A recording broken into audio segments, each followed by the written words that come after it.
given the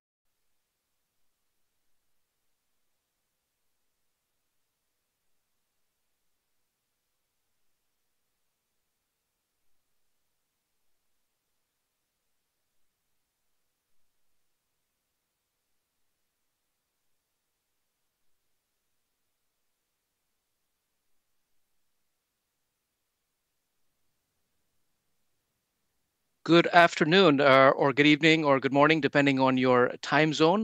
My name is Dr. Kshitij Bajpai. I am Senior Research Fellow for South Asia at Chatham House. Thank you for joining this event on relations between India and Pakistan in the aftermath of the recent and ongoing hostilities between both countries. It can be difficult to agree on the facts of what happened over the last month, given the propaganda war which has proceeded alongside the military conflict. But here is what we know definitively. 26 people, 25 Indian nationals and one Nepalese were killed in a terror attack in Balgam in Jammu and Kashmir on the 22nd of April. India blamed Pakistan for the attack and then responded with a military operation, Operation Sindoor, on the 7th of May, an early morning 25-minute coordinated military operation in which it reportedly struck 9 targets inside Pakistan and Pakistan-administered Kashmir. Pakistan then responded with its own military operation, Banyan-un-Marsus, and we saw a tit-for-tat escalation with both countries essentially trying to hit each other's military infrastructure. A ceasefire was declared on the 10th of May following a conversation between both countries' DGMOs, Director General of Military Operations, and this brought an end to 4 days of military hostilities between both countries. And it remains in effect, although we have seen some reported violations. But we've yet to return to the pre-22nd April status quo. So the punitive non-military actions that were taken by both countries still remain in effect. Most notably, the Indus Water Treaty remains in abeyance after India suspended the agreement following the terrorist attack. Prime Minister Narendra Modi, the Indian Prime Minister, gave a speech last week in which he noted that another terror attack would be considered an act of war. Both sides have essentially claimed victory, and in this context, one could argue that it's not a question of if, but when we see a resumption of hostilities. So to discuss where we stand now and how developments could evolve, we have an excellent panel of speakers with us today. Dr. Aneet Mukherjee is a senior lecturer at the India Institute at King's College London. I won't go through his full profile, but I will note that he was formerly a major in the Indian Army and an alumni of India's National Defense Academy. Dr. Aisha Siddiqa as a senior fellow in the Department of War Studies, also at King's College London. She's also served in Pakistan's civil service and is author of 2 excellent books on Pakistan's military. And then finally, we have Victoria Schofield, an award-winning historian. She's published more books than I can mention here, but for the purpose of this discussion, I will note that she's author of 2 excellent books on Kashmir. So we'll start with a guided discussion for the first half an hour or so, and then we'll open up for audience questions. Please feel free to type your questions in the Q&A box over the course of the event, and I'll direct the relevant question to the relevant panelist on your behalf. This event is on the record, and it'll be posted on the Chatham House website. So let's get started. So there's obviously a lot of historical baggage when we talk about India-Pakistan relations, although I don't agree with President Trump's claim that these 2 countries have been fighting for 1,000 years. But I would like to keep the discussion as forward-looking as possible. So Aneet, if I could start with you, the Indian government and the press is reporting that this has been a win for India in terms of the ability to repel Pakistan's airstrikes and hit terror and military infrastructure inside Pakistan. But if I could play devil's advocate for a moment, the perpetrators of the terror attack on the 22nd of April have yet to be apprehended. And through the most recent hostilities, Islamabad has managed to some degree to rehyphenate the India-Pakistan relationship. And it's also managed to re-internationalize the Kashmir issue, so to New Delhi's frustration. So given that, was what we saw a tactical rather than a strategic victory for India? Thanks so much. It is really good to be here. It's an honor to be a part of this panel. So I think if you're talking about how it has been perceived, not just India, kind of internationally, since the nuclear test in like to 1998, Pakistan has been under an illusion that nuclear weapons gives it enough leeway to wage subconventional war against India. And India has been facing the consequences of that assumption since 1998. We faced it with the Kargil War, we faced it with the 2001-2002 kind of crisis, we faced it with the 2008 attacks. So for the last 20 years, there has been a belief in Pakistan that because of nuclear war, because of international kind of pressure generated with nuclear conditions, there's enough space to continue to bleed India. What 2025 did effectively was to puncture that myth, was to say that the strategy that they are embarking on since the late 1990s of continuing to nurture terrorist groups, of continuing to support terrorist groups, and of continuing to build up the infrastructures of terror will have costs associated on Pakistan. And in that sense, whether it is rehyphenation, I'm not sure if it is rehyphenation, right? If you look at India's economic story, if you look at Pakistan's economic storyline, I don't think any country that wants to do business anywhere in the world would choose Pakistan over India. So I don't think it is rehyphenation. I think on the other hand, the world is again refocusing on the concerns of why are these terror groups continuing to operate, continuing to train, continuing to attack India. And I think in that sense, it's not rehyphenation, it's bringing the focus back on the fundamental problem that lies in the bilateral relationship, which is continued terrorism on India. In terms of international support, I think the world would choose India over Pakistan on any given day. And in terms of terrorist infrastructure, I'd actually kind of go back to this idea of terrorist infrastructure, in part because you did speak about my time in the army, and go back to stories. I tell stories these days in part because I have two small kids. So every night I tell them stories. But I'll start with a really small story. This is about 2000 summer. This is a year after the Kargil War. The Jaish Ahmad group had just come into existence. And Jaish terrorists were operating inside Indian Kashmir. Among the few encounters we had, we used to capture what were called, they used to go around with goods. So we captured a diary of a Jaish terrorist. And one of the diaries alleged about a so-called partnership between the Hindu-Christian Jewish alliance. Now, this is a worldview that was perpetuating in the year 2000. I laughed at it then. I was a very junior officer. I was like, what Hindu-Christian Jewish alliance? Well, 7-8 years later, the 2008 attacks, the attacks on the Chabad House, as well as the attacks on Daniel Pearl, actually brought us this worldview into being. And I think the Indian argument is simple. We do want to have good relations with Pakistan. We have no enmity against the people of Pakistan. But we cannot have that as long as what Hillary of Clinton has called the monsters, as long as the monsters continue to perpetuate and attack India. And so it was not just the 2008 attacks. And you see that sort of ideological worldview, that is not just dangerous for India because we are facing the direct price of that. It's dangerous for Pakistan. It's dangerous for the world at large. And I think if we can focus on how do we shut down the infrastructures of terror, then the Indian Prime Minister went to Lahore. The Indian Prime Minister gave access to Pakistani investigators to the Indian Air Force Base. No other Prime Minister historically has done that. I do believe that India itself wants peace with the people of Pakistan, but not as long as these infrastructures of terror continue to exist. Thank you. Thank you, Aneet. Aisha, if I could turn to you, before the 22nd of April, the Pakistani military appeared to be on the back foot. So following a string of terrorist attacks that we'd seen inside Pakistan, most notably the attack on the Jafar Express in Balochistan in March. This plus the arrest and conviction of Imran Khan and the purge of his party, the PTI, appear to have, undermine the image of the Pakistani military to some degree within the country. To what degree has the recent conflict helped to reverse some of these trends and revive the image of the Pakistani military? Right. Thank you so much, and delighted to be here at for this event.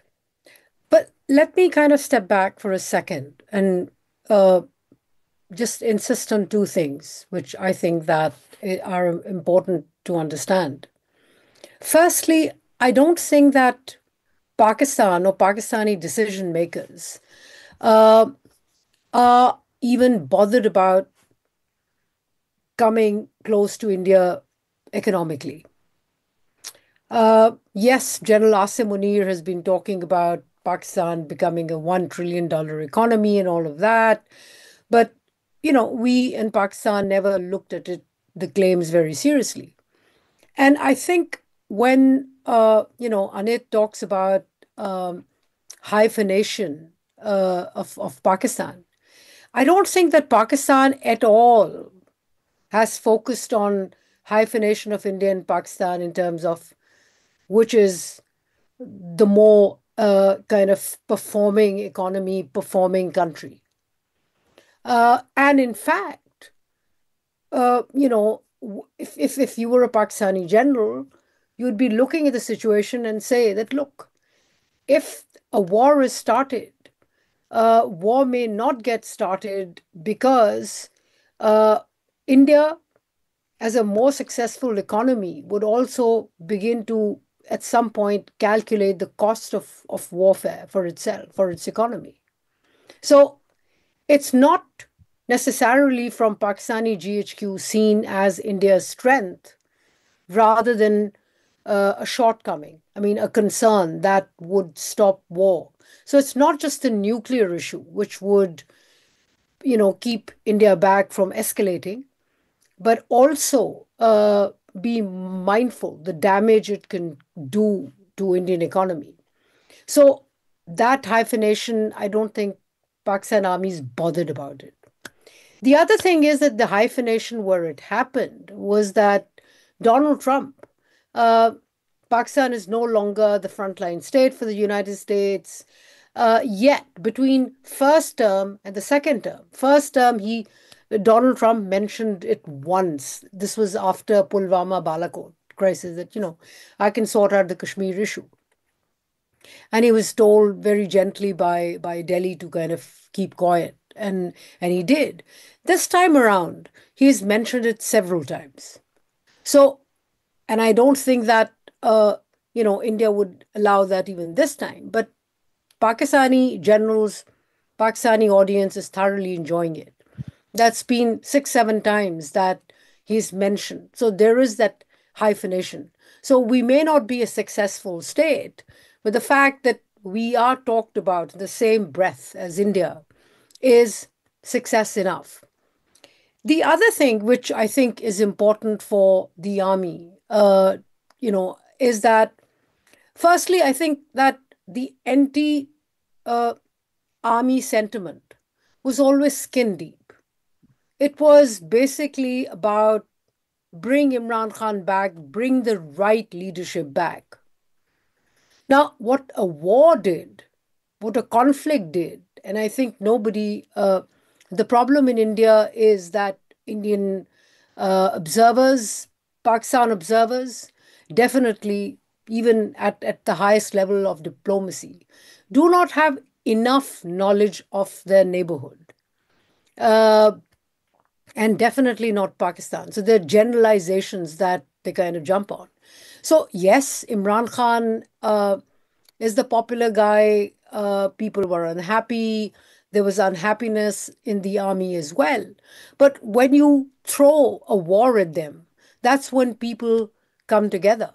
Now, that does not necessarily mean that the Baloch insurgents are going to become turn friends. But then the Baloch themselves are a smaller number of population in Pakistan as compared to the bulk, which is Punjab and also Sindh. Sindh and Punjab, which makes the two plains of Pakistan. There, there was a lot of anxiety, initially driven by this whole debate about, the Indus Waters Treaty being held in abeyance, and then the war itself. So the war is actually, and I think one thing which is important for Pakistan is that, when you were reading out the list of where, what the successes, kind of diplomatic, political, geopolitical successes for Pakistan in this conflict, that Pakistan has been hyphenated, Kashmir has been internationalized. But I think another major thing is that terrorism has not been condemned and talked about, whether be it the international media or, yes, there's been sympathy for India for the attack in Pahalgam, yet the kind of pressure that would come to Pakistan. In fact, what I learned from this event was that actually FATF, Financial Action Task Force, in some ways had become ineffective, and it had done its what it had to achieve, and then no more, because why start with Pahalgam? In fact, in the last 1.5 years, there have been consistent attacks in Jammu. So the learning was that actually the international community doesn't kind of get together. And one last point which I'd like to make at this point in time is that that the way things evolved had to had to kind of play out this way, primarily because of the realization that definitely Indian military India has a numerical asymmetry with Pakistan, but not a qualitatively there is a symmetry. And therefore, the pressure that these attacks were supposed to the results they would, they were supposed to have, didn't come about. And in fact, if you compare it with Kargil, between Kargil and 2002, you'd see that that's when India could actually deter. I mean, General Musharraf, either honestly or dishonestly, however you may kind of go into the details of his actions, but he did try to kind of curb, close down a lot of these militant camps, madrasas, etc., etc. He did make an effort. He was deterred. That's where India's deterrence worked. Now, this time around, India's deterrence, despite its larger economy, despite that, the Indian audience would not like to see this hyphenation, actually, this deterrence hasn't worked. These groups are still there. In fact, there's a tighter embrace. There will be a tighter embrace between the military and militants, primarily because there's no international pressure. And when there was that pressure, when India could deter General Musharraf, India was part of the story. The other part of the story was that the international community at that point in time, after 9/11, was so concerned about terrorism, about global terrorism, about these jihadi groups. So these two pressures had come together to deter him. This time, it didn't work. And so what we have now is cessation of hostilities, but not end of hostilities, because both sides are measuring, both sides are looking at, from Pakistan's perspective, the military has just gained, I would say, 70 points. There's not a single political party, including the newly emerging leftist parties, who are, they're all clapping for the military. They're like, we're there, whatever you tell us, we'll do it, from People's Party to PMLN. There's not a single party, and PTI as well. PTI has differences, but the recent statement which Imran Khan issued from his jail cell, it's basically saying, I always told you Modi was a bad guy. I always told you India didn't intend to have peace. And yes, I'm with you. I mean, he's trying to play to his advantage in a different way to make himself popular amongst the military. So he becomes acceptable, but that is not the breaking point for the military anymore. I'll stop here. Thank you, Aisha. We'll come back to the point of the sort of the international response and reaction to what happened. But Victoria, I wanted to turn to you on the issue of Kashmir. So before the 22nd of April, I think the Indian government had been, touting the return of normalcy to Jammu and Kashmir, following the decision to rescind the territory's special autonomous status, Article 370 in 2019. And then we saw elections last year, which were relatively peaceful with a high voter turnout. We've seen a surge in tourism inflows. So my question, and maybe it's a two-part question. One is, how do you see the future of Kashmir after the most recent period of hostility?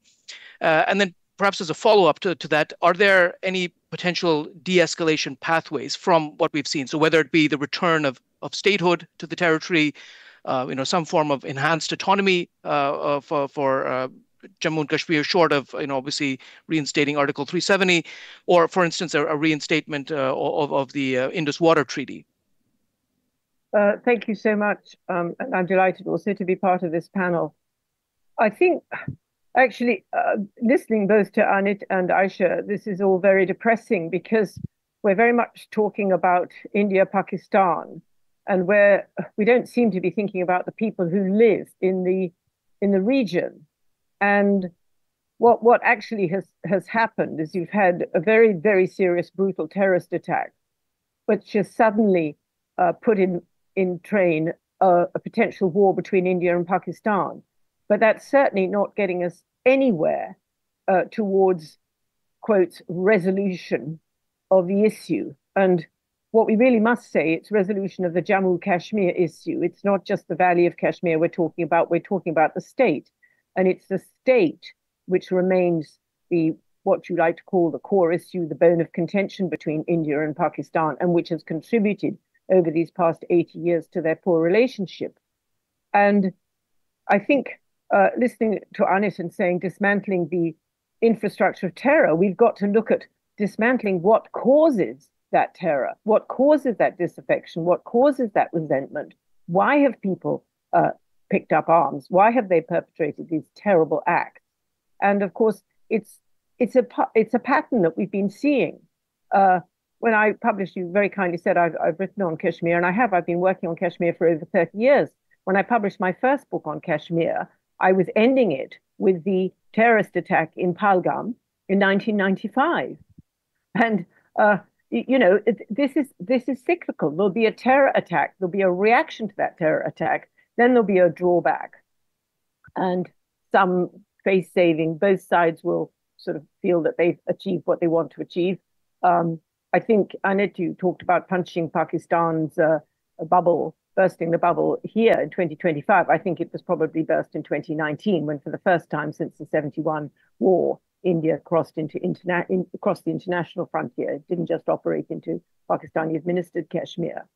So what I think we really have to focus on is not so much dismantling. I mean, you can hit one terror camp, it'll move to somewhere else. You've got to dismantle the ideology. I mean, we in the West saw the problems of the war on terror, so to speak, in Afghanistan.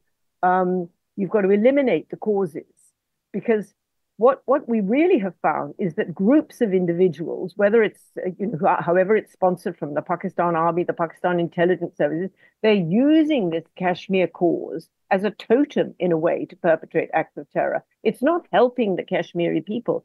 And you've only got to read the latest accounts from both sides of the line of control, the suffering that this 4-day war, so to speak, has caused on their people, to make you weep.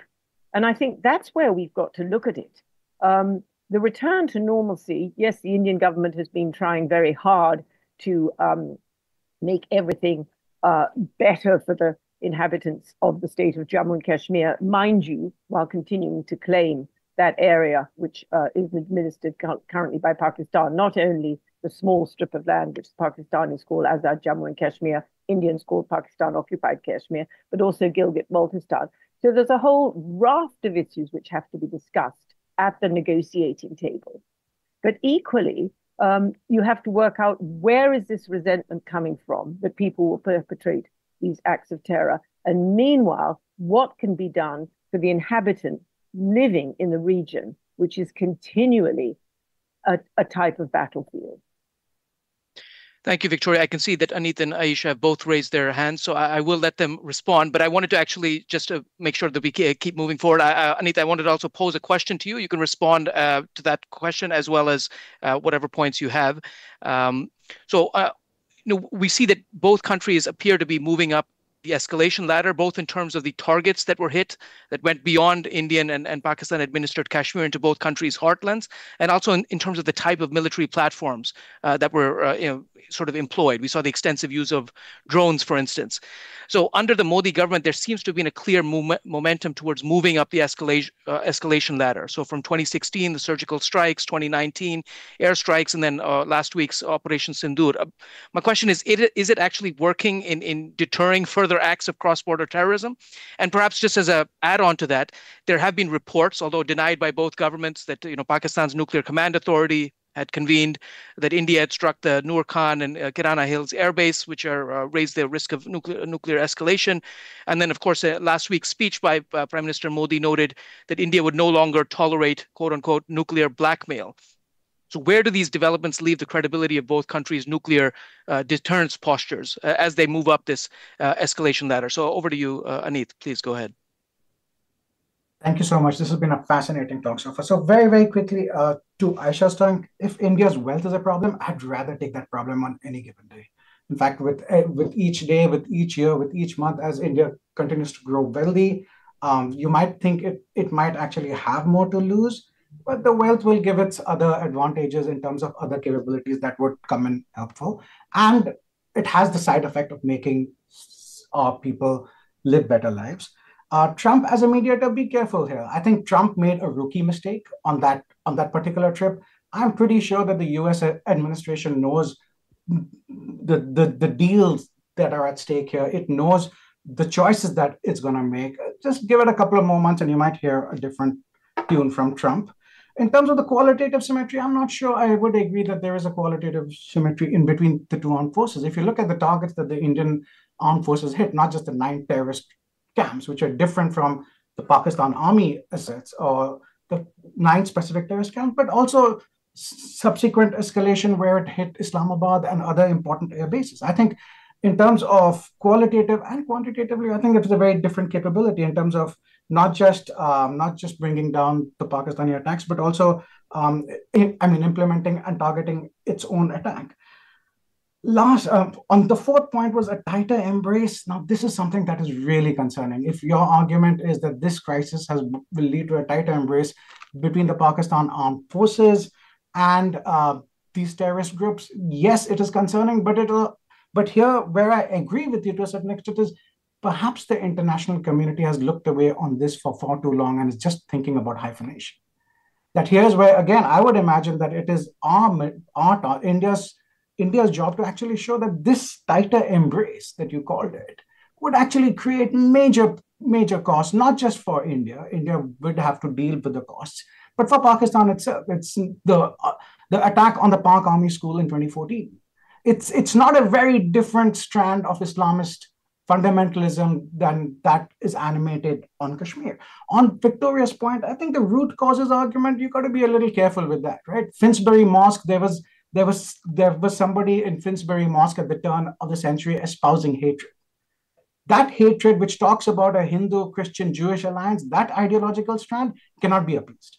That ideological strand... Can I just say, Anit, this has to be marginalized. It has to be got rid of unless the state all sides, because otherwise it gets oxygen. And I think this is where it's so important. The oxygen is coming from the chief of army of the Pakistan army talking openly about an ideological cleavage that divides the two countries.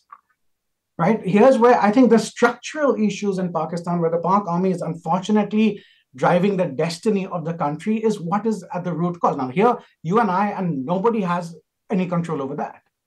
And the structural issue of the domestic politics, where the most popular person is locked up in prison, right? So I think the structural issue kind of holds it back. India has tried every strategy. It has tried counterterrorism. It has tried, bridges of friendship, whether in Lahore, whether subsequently it has tried to appeal to the international community post 2008.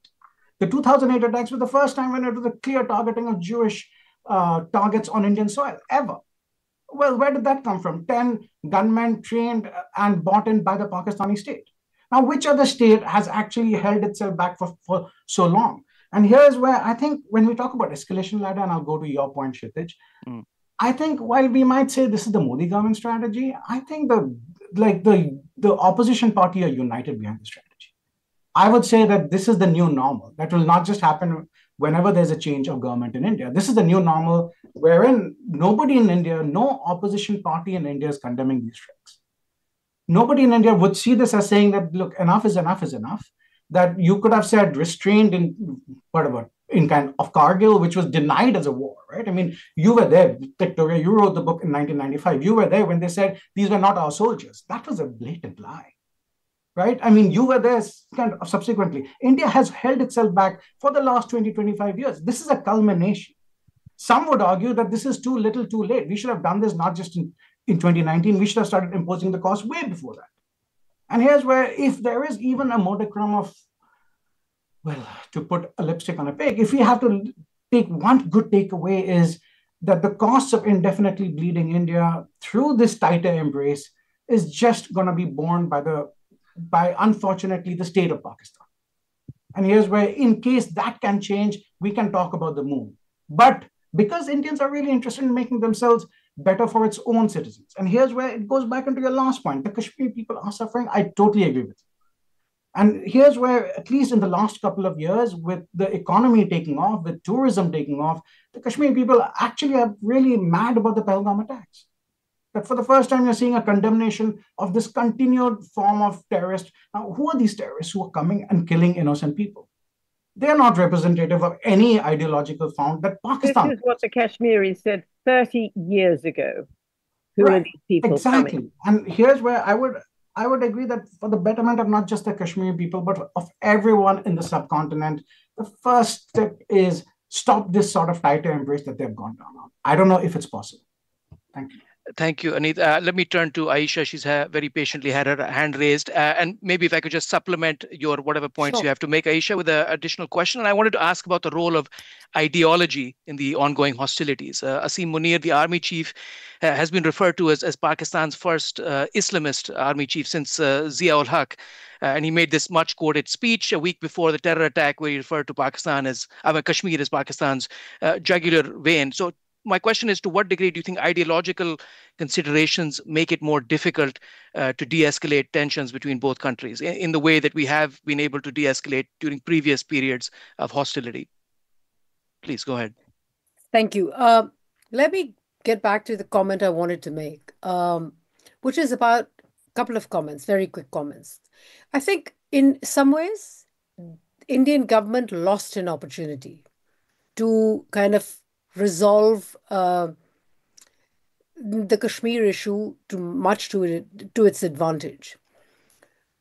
Article 370, Pakistan was definitely disturbed. Kashmiris were concerned as well. But kind of peace in the valley continued through use of force, through other means. But it was it turned out to India's advantage. Then 2024 elections. I mean, let's not forget that for the first time in history, 58% Kashmiris came out to vote. So things were calming down. And I think where India had an opportunity to actually completely grab the issue and silence it for good was actually move very swiftly soon after the 2024 elections and, revive statehood. That would have kind of silenced things. And I think I would also like to remind you that prior to, the spiral of hostilities, the last army chief who was eager to solve the issues on a permanent basis was General Qamar Javed Bajwa. Now, Bajwa's insistence was actually this, that I'm happy to, you live with your Kashmir, we live with ours. But a couple of things which we expect. One was revival of statehood. And the other was not allow a demographic shift in, so it's not Article 370, but Article 35A, 35A, which yes. they had an issue with, but they were pointing out.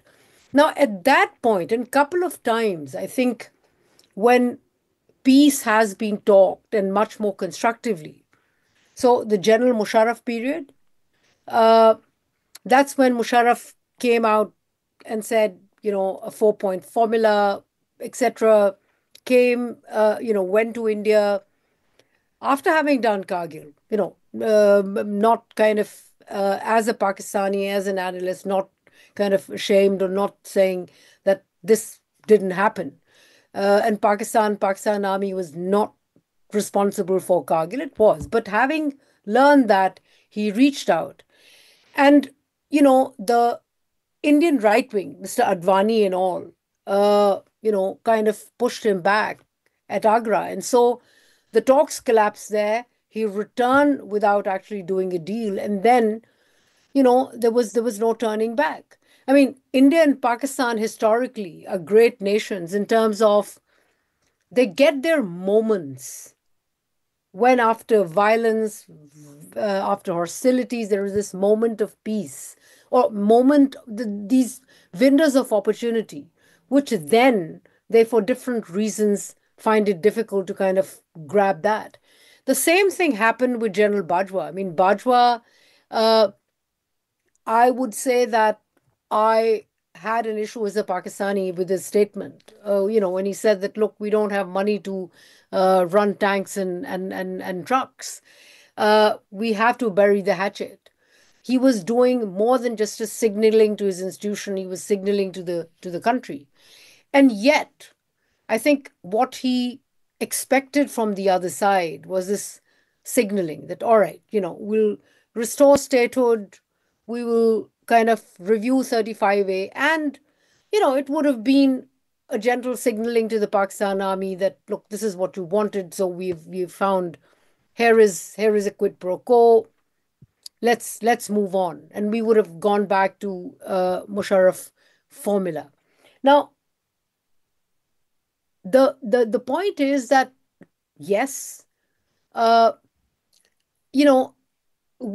Anit can get and many in India can get very excited and say that we have the qualitative and quantitative edge.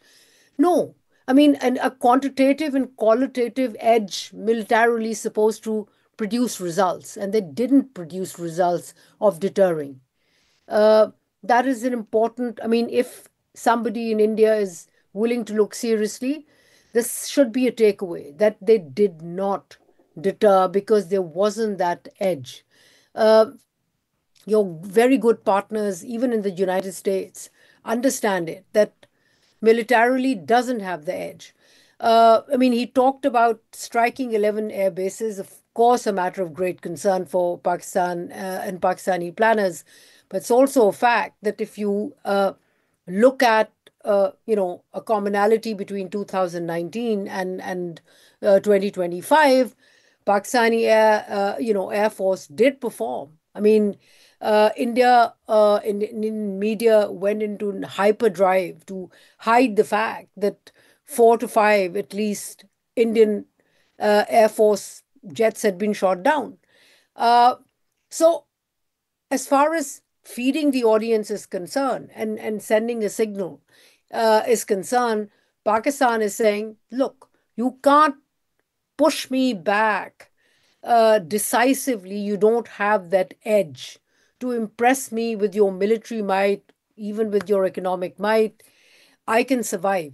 Because whatever wars we've had since Kargil onwards, Kargil I'll put in a different category, but 2016 was the first surgical strike, but Pakistan said didn't happen. India said we made gains. 2019, there was a surgical strike which was more visible. Pakistan responded immediately. And 2025, again, surgical strike, response, immediate response. So despite our multiple problems. The issue is that India still doesn't have that military capacity to decisively push Pakistan, to impress Pakistan, to say, you cannot respond. There will be greater punishment, because wars are going to be limited as well.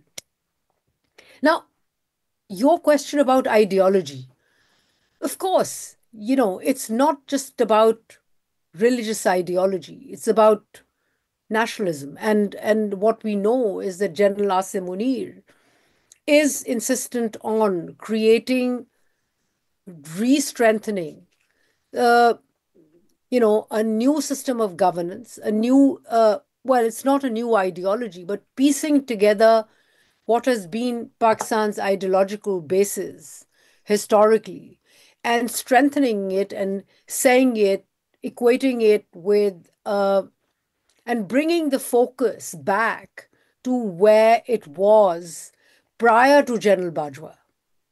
I mean, General Bajwa had, it was in, from India's perspective, it was an amazing initiative that they didn't capitalize on. General Bajwa was taking the state and his military away from the traditional way of looking at India by saying, let's bury the hatchet. Let's focus on strengthening our economy. Let's focus on the economics of war. And this is something which he would actually, during his visits to the United Kingdom, he would tell the generals that, his aim was bring down defense spending,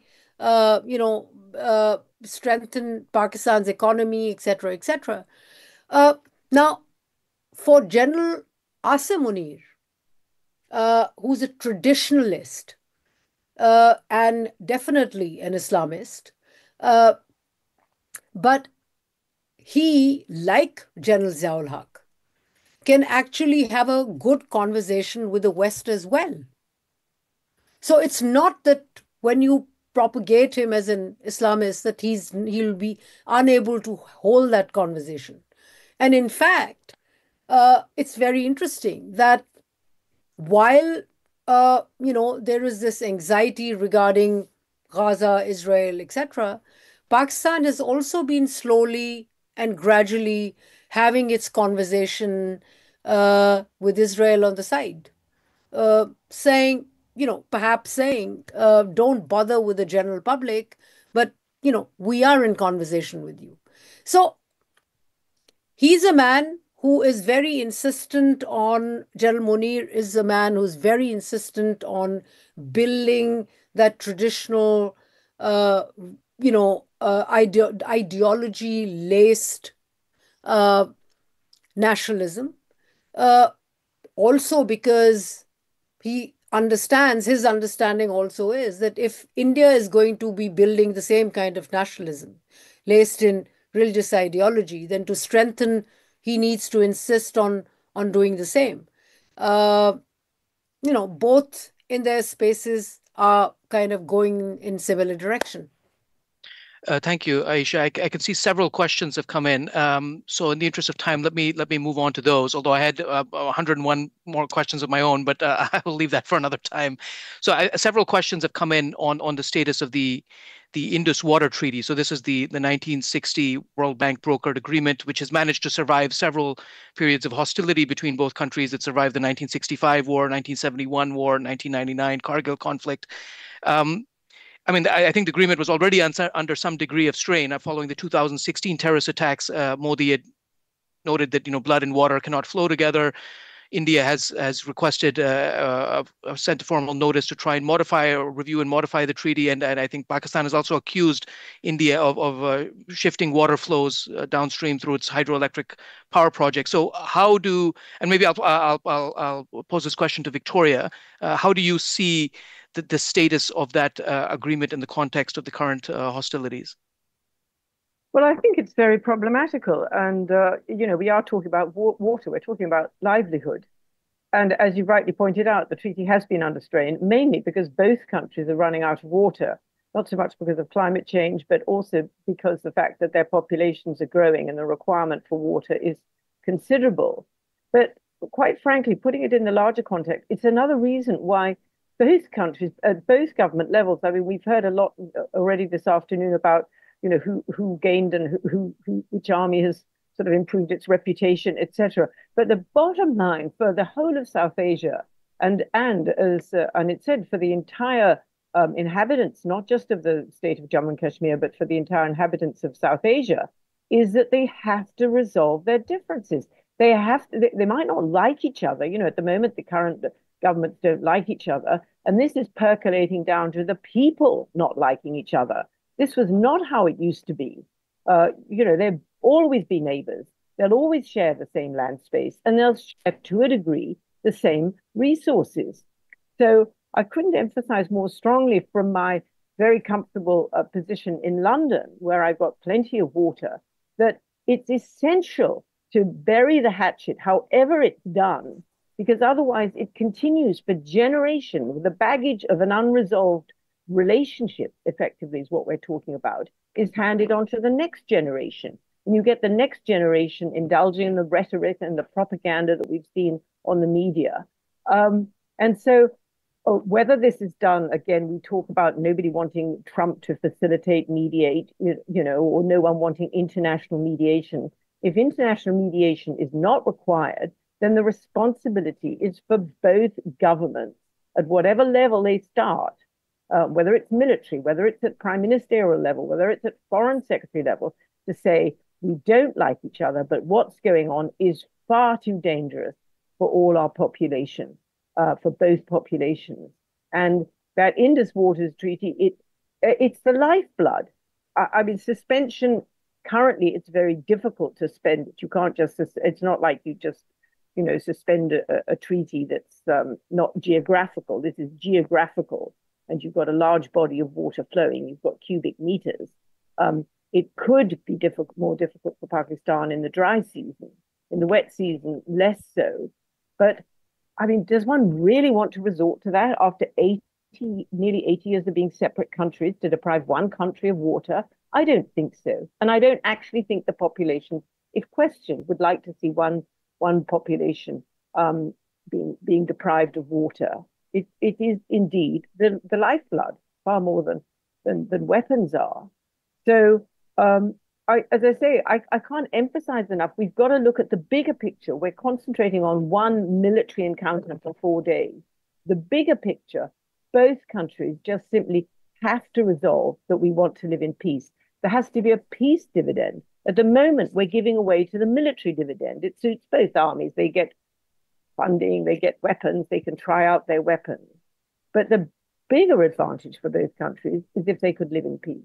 And one of the questions was what needs to be done. And it has to be done at the negotiating table. It's not going to be done through a military encounter. Wars never resolve issues. We know that. Yeah, building on that point, I mean, this was the other question that was raised. I mean, Marco Rubio, U.S. Secretary of State, has tweeted that both sides have agreed to, and I'm quoting him here, start talks on a broad set of issues at a neutral site. But it appears to me at this point, political dialogue is a dead end. I mean, both countries are essentially talking past each other. India wants to focus on, and Modi mentioned this in his speech last week, focus on the issue of terrorism, and Pakistan occupied Kashmir, while Pakistan will obviously want to focus on reviving the Indus Water Treaty and Jammu and Kashmir, India-administered Kashmir. So, I mean, the last time we saw any, I think, credible momentum on terms of any peace process or dialogue, and correct me if I'm wrong, it would have been the composite dialogue peace process, which was over a decade ago. When there was talk of some sort of a 4-point formula, which was reached between Manmohan Singh government and the Musharraf government. How do you? I mean, maybe turning to Anit, Aisha, but Victoria. Please go ahead. Yeah. Well, just very quickly, this has been the pattern of Indo-Pakistan relations: talks about talks, and this is where they've gone. I mean, you go back to talks with the Benazir Bhutto government, with Rajiv Gandhi. They've got to look seriously at what the talks have been in the past. Why are the talks always stalled? So you've got to avoid talks about talks and want to have meaningful talks, which is why it says it has to come from the individual governments, that they actually want to resolve it. At the moment, we don't see that they do actually want to resolve it. It has to come from the heart. And so far, it hasn't. Aneet, Aisha, would you like to weigh in on this? Yes, very quickly, and I'm going to take over the mandate of the devil's advocate from you just for this brief 10 minutes that is left, which is I would agree on the need for it, on the necessity for peace, but I would also say, and here it goes back into the structural issue, right? By way of a 4-point peace formula, make borders irrelevant, talk about trade, and we could have talked about that in 2006. But I think the fundamental problem would then come down to who does India talk to? Does it talk to Shehbaz Sharif? Does it wait for Imran Khan to come out of jail? Because he's the most popular man. And if it does talk to Shehbaz Sharif, he's not the real power center. It's General Asif Munir. Does it wait to reach out to General Asif Munir? And I think, while we sitting in London might want this for the subcontinent, I think we should be open to the idea that this is going to be a very long summer, and that there would not be any movement. And I think we are underestimating how much 2008 was like a collective national trauma for India, right? For 4 days, Indian people watched this attack on its financial capital play out in slow motion. And I would agree with Aisha and Victoria here that, we as kind of like the neighbors have turned away from each other, and it is happening successively per generation. How do we undo that? And I think the Indian ask is simple. I mean, the kind of restoration of statehood will, as it has happened, Amit Shah has admitted to that. The Supreme Court wants that to happen. That will happen. But I think the Indians are hoping that will be a part of an overall peace deal, right? If the Indians were to be more to kind of talk about a restoration of statehood, then would the Pakistanis claim that as a victory? Can they spin it as a victory for themselves? I'm not so sure. I mean, they are saying bring back Article 370 and nothing else. So I think there is a genuine desire on India's part to move beyond this issue that is in some ways starting to hobble it, but the Indians are also calculating enough that they can deal with it. In terms of deterring the attacks, I'm not sure that the Pakistanis actually calculated how much would India escalate with this attack. The Pahalgam attacks, whosoever did it, wherever it was planned itself, I'm sure they did not really think through the consequence of that attack. The problem now becomes that with each such terrorist, and which is why I go back to my original point. You could talk about IWT, Indus-Water Treaty staying together, but that was done in the spirit of good neighborliness. Here, as we can very clearly make out, the two countries, the two people are not interested in good neighborliness right now. And no country would ever admit to losing, right? I mean, at any point of time. So I'm not surprised that it has been spun in a different way about Pakistan, about air attacks, about deterrence. But I think the more dangerous part is that because of this instance of this particular terrorist attack, there would be enormous pressure on India to respond accordingly the next time there's a major terrorist attack. And which is why the terrorist groups cannot operate the way they do unless they have state support, which is why what Aisha Siddiqa said before, that these attacks would create a tighter embrace, for me is the most worrisome outcome of this particular kind of crisis. Because here's where it will not just affect India, Pakistan, it will affect Western targets as they have been targeted in the past too. Thank you. Can I just ask, there's been, I think, several questions on... Sorry, it can't... sorry, go ahead, Aisha. Yes. Wait, can you hear me? Minute. Yeah, I can hear you now. Yeah, go ahead. Very quickly, there is no excuse that can be made for lazy politics. We can't, I don't think that in an environment where you have the threat of conflict and you can't sit back and say, yeah, we will do things at our own in space and time. And I think, I would seriously suggest on it to have a look that an opportunity, for India's own sake, forget about Pakistan. After 2024 elections, perhaps the Indian government should have moved faster. Now, post-conflict is a different scenario. If it comes, it will be seen as more as a response.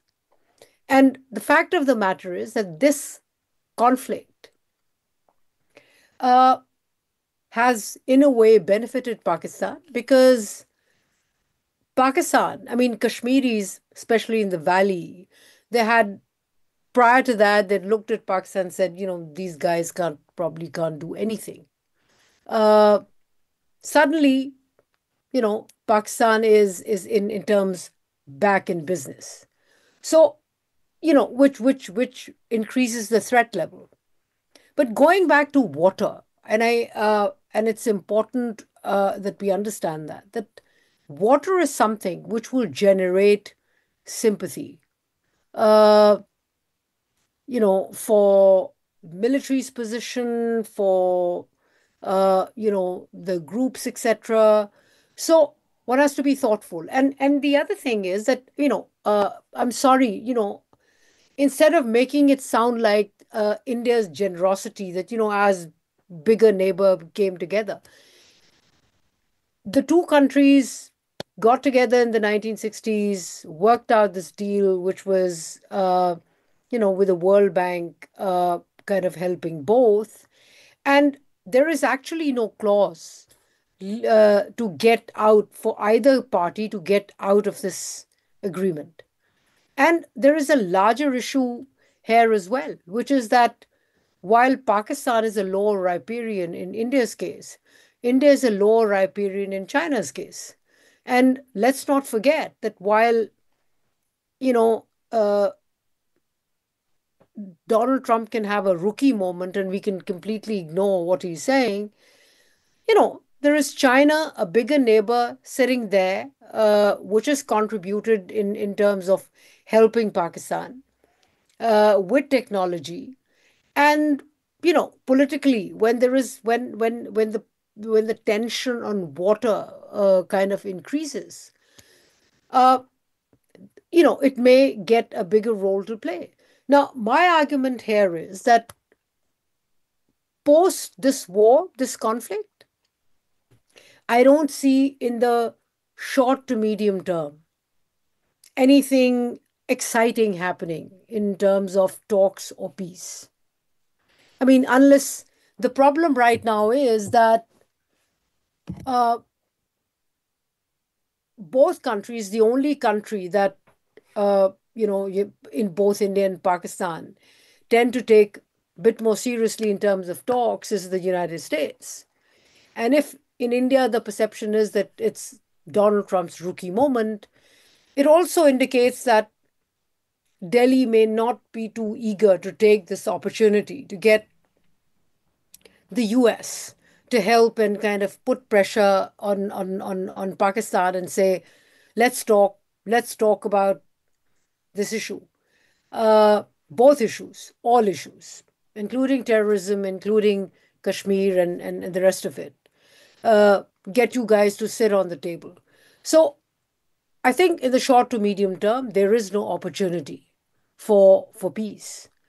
And both countries will be headed in a direction of greater conflict. And I think one of the takeaways from this particular conflict is that there is a performative dimension to it, where medias have tried to sell their own respective story. They have kind of been mouthpieces of their governments instead of a more independent, taking a more independent position. Very few, and silencing, a very deliberate silencing of voices from the other side. So in that kind of a situation, when the emphasis is on the performative, I need to look good in front of my own public, I think that's where a calculation of strategies will not happen. And that is what I find damaging. I mean, on Pakistan side, for example, I mean, if I focus just on Pakistan, all politicians, from Mariam Nawaz, the younger generation, to Bilawal Bhutto, they've all kind of signed on to the military perspective. It's the performative. How do I benefit from this conflict? Rather, so the market for peace has reduced, And one hopes that, both sides get a sense that there is seriously a need. The region does need a peace. It can't afford conflict. We can't be irrelevant for each other. We have to negotiate and work things out. Perhaps wait longer when we do get to another moment. This time around, be more ready than before to capitalize on that moment and find a solution. On that very, I guess, somewhat depressing note, we will need to call this event to a close. There are 101 more questions that I could have asked, and I can see there were several more questions in the chat. I was quite curious to know, for instance, the role of China in the recent hostilities, other countries beyond the usual suspects, such as Turkey, what role they had to play. And we know, and often when we talk about Kashmir, we often forget about the other Kashmir, the Pakistan administered so-called Azad Kashmir and Gilgit-Baltistan. So that discussion tends to somehow fall off the radar when we talk about Kashmir. But as I said, yeah, we will continue to monitor the situation with analysis and events at Chatham House. If you're interested in the work that we're doing on Asia, please do keep an eye on the Chatham House website, or you can sign up for the Asia Pacific Program newsletter. But please join me in thanking our excellent panel of speakers, Dr. Anit Mukherjee, Dr. Aisha Siddiqa, and Victoria Schofield. Thank you all. Have a nice day. Thank you.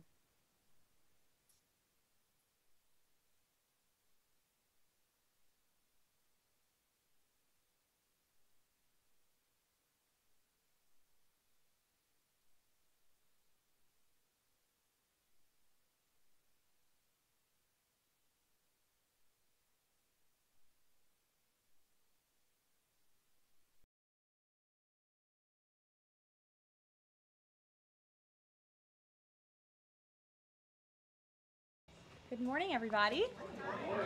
Thank you for joining us early today. We have a very busy day, so we wanted to kick off the week right this morning after a great trip last week. It's good to see all of you back in Washington. This afternoon in the Rose Garden, President Trump, alongside First Lady Melania Trump, will sign the Take It Down Act into law. First Lady Melania Trump was instrumental in getting this important legislation passed. The Take It Down Act will protect victims of digital exploitation, hold internet platforms accountable by requiring them to remove such imagery from their platforms, and provide justice for victims by allowing prosecutors to go after those who publish non-consensual explicit images online. The First Lady met with members in the House and the Senate, survivors and their families, and advocates throughout the process to get this bill across the finish line. We are grateful for the First Lady's hard work and dedication to this issue. And moving forward, she will continue to champion the well-being of our nation's children through her Be Best agenda. I know the President looks forward to signing that bill into law later this afternoon, and we will see you all there. In other news, the One Big Beautiful Bill passed the House Budget Committee last night, bringing it one step closer to final passage. The One Big Beautiful Bill is perfectly named because it represents a once-in-a-generation opportunity to deliver on the Make America Great Again agenda responsible for President Trump's landslide victory on November 5th. The America First policies in this bill are the reason why Republicans currently have the majority in Congress right now. Passing this bill is what voters sent Republicans to Washington to accomplish. And that's why it's essential that every Republican in the House and the Senate unites behind President Trump and passes this popular and essential legislative package. This bill will be the single most pro-small business, pro-family, and pro-American worker legislation ever. This bill will give Americans the largest tax cuts in our nation's history. When Republicans pass the bill, Americans will be keeping more of their hard-earned money and taking home much bigger paychecks. The One Big Beautiful Bill will deliver some of President Trump's central campaign promises. No tax on tips for our hardworking waiters, waitresses, and service workers. No tax on overtime for our law enforcement officers, our firefighters, and all those Americans who are putting in extra hours to make ends meet. And a large tax deduction on interest payments for Americans who purchase American-made cars. Despite desperate Democrat lies, the biggest beneficiary of this tax cut will be working class Americans and their families. Americans earning between $30,000 and $80,000 per year will pay about 15% less in taxes after this legislation is passed. And according to a brand new paper from the White House Council of Economic Advisors, the average family with 2 children's take-home pay will be up to $13,000 higher because of the increase in wages and reductions in tax obligations. The CEA study also said that the average overtime worker receives a tax cut of roughly $2,000. Again, this is great news for our nurses, our police officers, and all those who work overtime to make ends meet across our country. Put simply, President Trump's One Big Beautiful Bill will be a boon for working class America. This One Big Beautiful Bill is also pro-family. It will increase the child tax credit to $2,500 per child, establish optional savings account for newborn babies with a $1,000 credit added, and strengthen paid family leave. This bill also delivers historic tax relief to America's seniors by allowing middle and low-income Social Security recipients to deduct an additional $4,000 in payments from their taxable income.